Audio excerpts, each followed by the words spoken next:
If you're a veteran who goes to the VA hospitals for your medical care, then I have some absolutely fantastic news for you.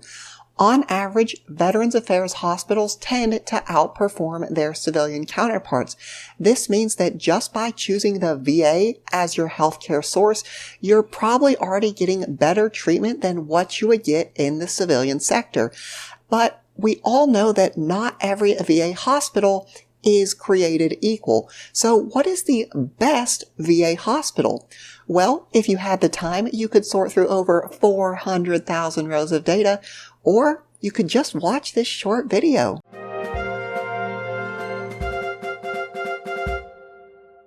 Hey everyone, and welcome back. I am the part-time economist, and in today's video, you are going to join me on an adventure to find the best VA hospital. So let's talk about a few things before we get started. Number one, I realize that everyone is going to have a different definition of what best is going to look like. If you're fighting cancer, then the best hospital for you is probably the one with the best cancer department. If you're having issues with hormones, then maybe you're looking for the best endocrinology department. But I want to make this video as widely applicable to as many people as possible. So when I say best VA hospital, we're simply looking for the hospital that has the highest overall rating. Now, the good news for us is that the federal government compiles a survey where they ask patients around the country to rate their hospital experience. And the cool thing about this survey is it doesn't just include Veterans Affairs hospitals. It also includes civilian hospitals. So the first thing we're going to do is take a look at how civilian hospitals compare to Veterans Affairs hospitals, and then we will get into the nitty-gritty details trying to find out what is the number one VA hospital. Obviously, you know me, I like using the R programming language, so I'm going to just use a little bit of programming here to make our job of sorting through this data a tiny bit easier. So all I'm doing here, I'm going through this huge data set, and I'm just restricting the data to focus on just the VA hospitals. And then out of all the different questions that were asked, I'm just looking for survey responses about the overall rating. Again, like I said, you don't really need to worry about following along or anything that I'm doing here, because at the end of the day, the key takeaway from all of this data is that the average Veterans Affairs hospital has about a 3.96 star rating out of 5. So let's just call that 4 out of 5 stars. The average VA hospital is getting about an 80% if we're looking at this in terms of a report card. By contrast, the average civilian hospital is getting about a 3.3 rating. So that might not sound like a huge difference. But again, if we look at this in terms of a report card, the average VA hospital, they're getting a passing grade, somewhere around a C.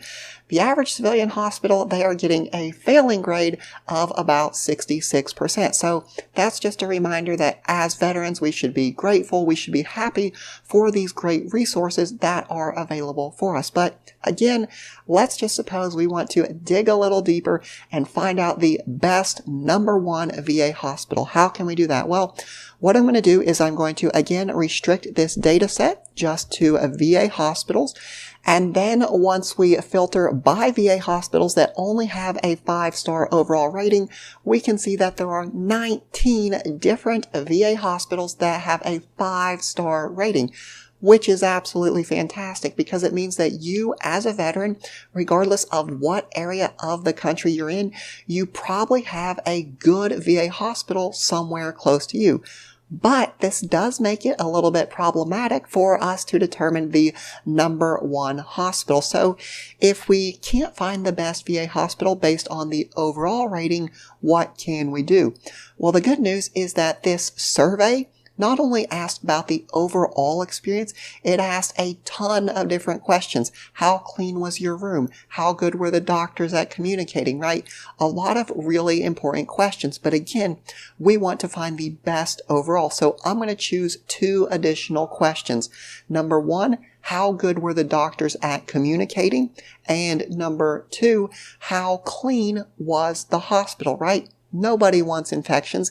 So what we're going to do is we're now looking based on 3 characteristics. So VA hospitals with the highest overall rating, VA hospitals with the best doctor communication, and VA hospitals that are the cleanest. So let's go ahead, let's restrict that data set just a little bit more and see what we get. So even when we filter down the VA hospitals just to those hospitals that have 5 stars overall, 5 stars for doctor communication, and 5 stars for cleanliness, we still have 6 VA hospitals that are tied for first place. Now, it could be possible for us to filter things down a little bit further. We could say, okay, now we want to do 5, 6, 7 characteristics, but I really do think at that point we're kind of just being nitpicky because all of these VA hospitals really are top tier, and I want to read all 6 of them off just so you know, but also as a way of honoring these hospitals that really are going above and beyond for veterans. So in our top 6 VA hospitals, we have the Boise Medical Center in